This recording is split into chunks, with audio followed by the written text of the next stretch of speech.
Apparently, we've all got a bit of spectrum, but some more than others.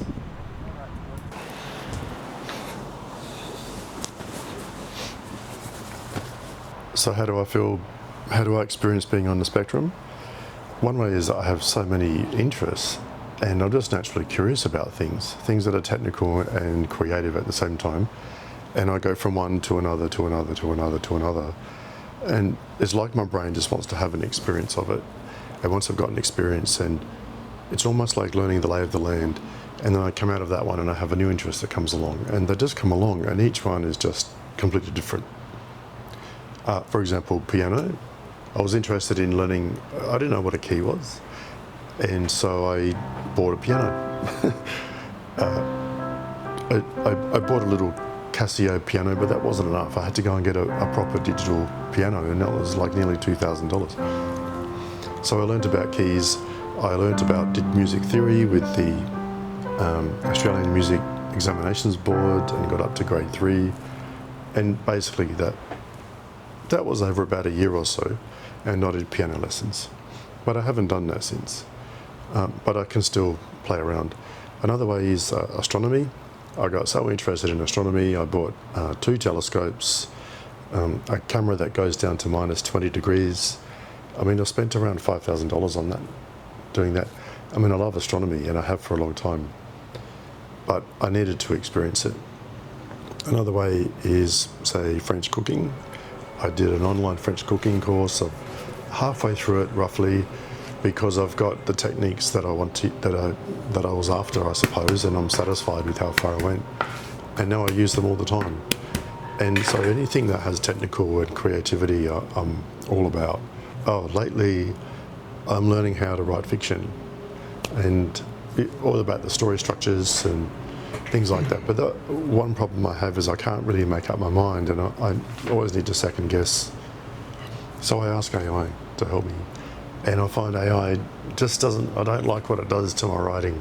And so I go back and I sit at my desk now and write with a pen.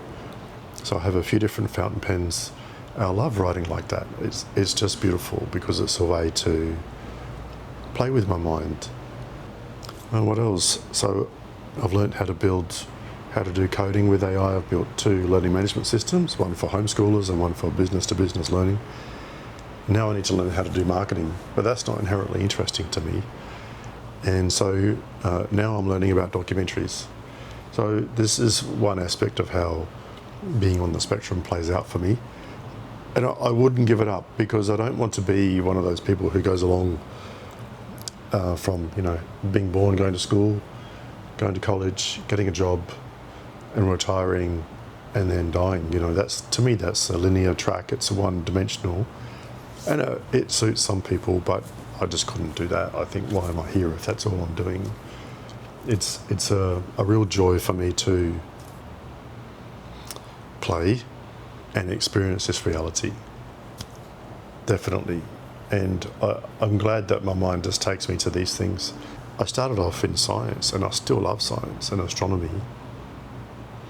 But I've discovered, to my surprise, that I like creative and social things as well, like some parts of literature and some parts of film and some parts of music, and so that's exciting. I like that.